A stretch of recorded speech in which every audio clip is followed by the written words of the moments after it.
સુરતના કામરેજમાં જમીન ધોવાણનો મામલો મીડિયાના અહેવાલ બાદ સુરત જિલ્લાનું તંત્ર અચાનક દોડતું થયું. કામરેજ મામલતદાર તાપી નદીના કિનારે દોડી આવ્યા. કામરેજ સિંચાઈ વિભાગના અધિકારીઓ પણ દોડી આવ્યા. અસરગ્રસ્ત પરિવારોની રજૂઆતો તંત્રએ સાંભળી. હાલ માટી પુરાણ અને ડ્રેનેજ નાખવાની બાંહેધરી પણ આપી છે. આ સમયે કામરેજ તાલુકા પંચાયતના પ્રમુખ, જિલ્લા પંચાયતના સભ્ય અને ગ્રામ પંચાયતના પ્રતિનિધિઓ ઉપસ્થિત રહ્યા હતા.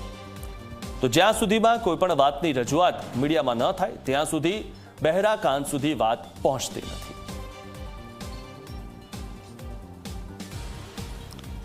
કામરેજ નદીના કિનારે જે ઓવરો આવ્યો છે એ 3 ઓવરા છે.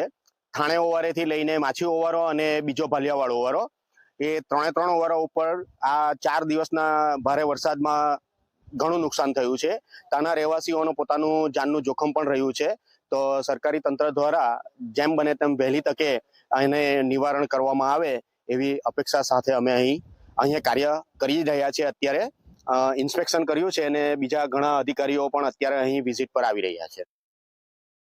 કામરેજ ગામ માછીવાર પડ્યો છે અને માછીવાર ઓવર અમે અત્યારે હાલમાં ઉભા રહ્યા છે. શું તકલીફમાં તો અત્યારે 4-5 દિવસ ભારે વરસાદ આવ્યો, તેમાં ધોવાણ કશું થઈ ગયું છે માછીવારમાં. ને આપણે કોટેશ્વર ફળિયામાં અમારા ભીખાભાઈનું ઘર છે, ત્યાં બી બહુ ઘણું નુકસાન થયું છે.